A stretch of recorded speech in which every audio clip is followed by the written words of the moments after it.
হায় রে মুসলমান, আব্দুল্লাহকে ডাকলেন।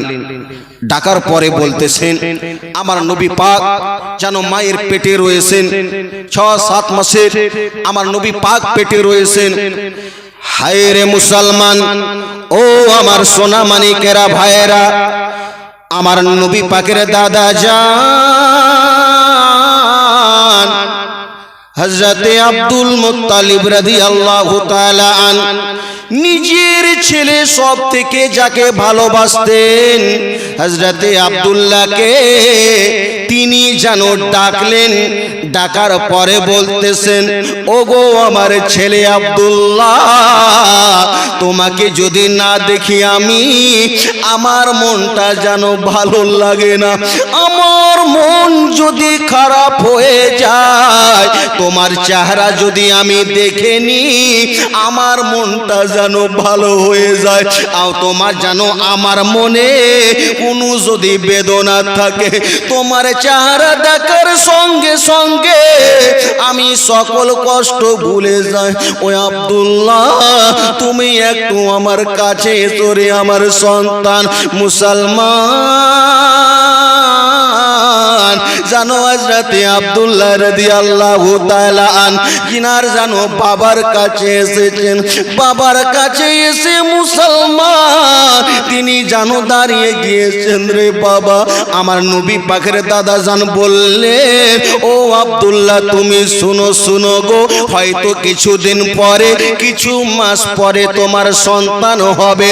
ও আব্দুল্লাহ তুমি শুনো শুনো, আমার মনে আশা রয়েছে রে আমার ছেলে, আমার মনে বেদনা রয়েছে কি যখন তোমার সন্তান হবে, তোমার ছেলে হবে, আমিনার ছেলে হবে, আমি আব্দুল মুত্তালিব তোমার বাবা জান তার খুশিতে আমি মক্কা নগরের সকল লোককে আমি খাবার খিলাবো। যখন তোমার সন্তান হবে আমি সকলকে খাবার খেলাবো।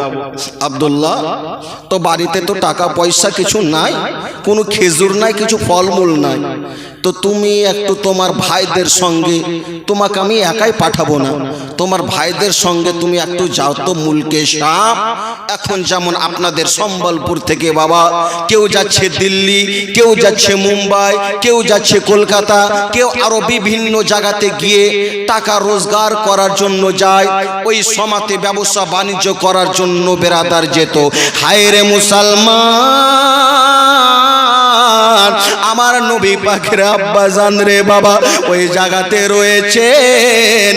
ওই সমাজে জানো যখন আব্দুল মুত্তালিব বলেছেন, ওই সমাজে নবী পাকের আব্বা জান বললেন, আব্বা গো আব্বা, যেহেতু আপনি বলতেছেন গো আব্বা, আমি আব্দুল্লাহ আমি জানো আর দেরি করব না, আমার ভাইদের সঙ্গে আমি চলে যাব মুলকে শাম, আমি ব্যবসা বাণিজ্য করে কিছু নিয়ে আসবো, আর আমার সন্তানের জন্য আপনি যে সকলকে খাবার দেবেন আমি আব্দুল্লাহ সকল আপনাকে নিয়ে এসে দিয়ে দেব।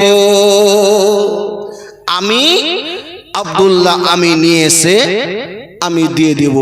কিন্তু বাবা কে জানে যেখানে বাঘের ভয় সেখানে সন্ধ্যা হয় বাবা। আমার নবী পাকের আব্বা জান ওই জায়গাতে বাবা যখন গেলেন, আয়রে মুসলমান, ও আমার সোনা মানিকেরা ভাইরা, নবী পাকের আব্বা জান এবার যাবেন রে বাবা মুলকে শাম ব্যবসা করার জন্য রে বাবা, ব্যবসা করার জন্য ওখানে যাবেন।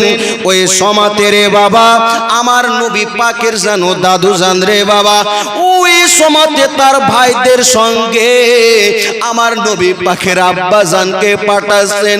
এই দিকে রে মুসলমান, নবী পাকের জানো আম্মা জান হযরতে আমিনা রাদিয়াল্লাহু তাআলা আনহা জানো নিজের স্বামীর দিকে চেয়ে চেয়ে দেখে থাকতেছেন, দেখতে জানো আছেন, ওগো আমার স্বামী আপনি আজকে যাবেন মুলকে শাম, না জানে গো স্বামী কি হবেন। হায় রে মুসলমান, হযরতে আমিনা রাদিয়াল্লাহু তাআলা তাআলা আনহা জানো চেয়ে চেয়ে শুধু দেখে আসেন রে বাবা, উনাদের কাফেলা চলে যাচ্ছে, কিন্তু আমিনা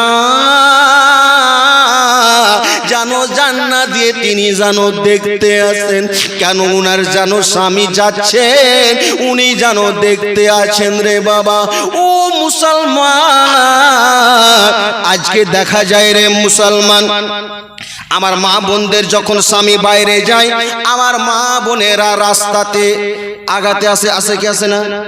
কি নিজের স্বামী দিল্লি বোম্বাই 6 মাসের জন্য যাবে, 1 বছরের জন্য যাবে, ওই জন্য রে বাবা, হায় রে মুসলমান আমার সোনা মানিকেরা ভাইরা, ওই সুমত হযরত আব্দুল্লাহ যখন রে বাবা ওই মুলকে শাম যাওয়ার জন্য রওনা হয়ে গেলেন রে বাবা, যেতে যেতে যখন মুলকে শাম জানো রওনা হয়ে গিয়েছেন, ওই জায়গাতে যাওয়ার পরে ব্যবসা হয়েছে, খুব সুন্দর উনাদের ব্যবসা হলো, খুব সুন্দর টাকা পয়সা পেয়েছে।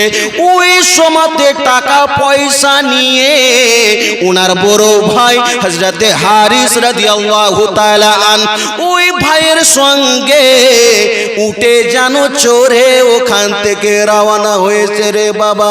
ওই সময়তে রে মুসলমান হযরতে আব্দুল্লাহ জানো রাস্তা ধরে জানো উঠে জানো আসতেছেন।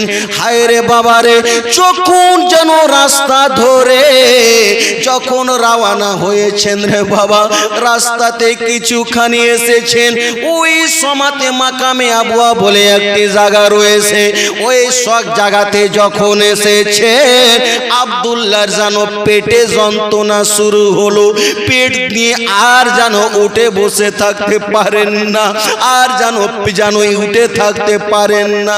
হযরতে আব্দুল্লাহ আমার নবী পাকের আব্বা জান রে বাবা, ওই জায়গাতে নিজের ভাই হারিসকে বলতেছেন, ভাইজান ভাই গো, আমার পেটে যন্ত্রণা শুরু হয়েছে গো ভাই, আমি জানো সহ্য করতে পারি না গো ভাই, আমি হয়তো এখানে আমাকে আরাম করতে হবে রে ভাই।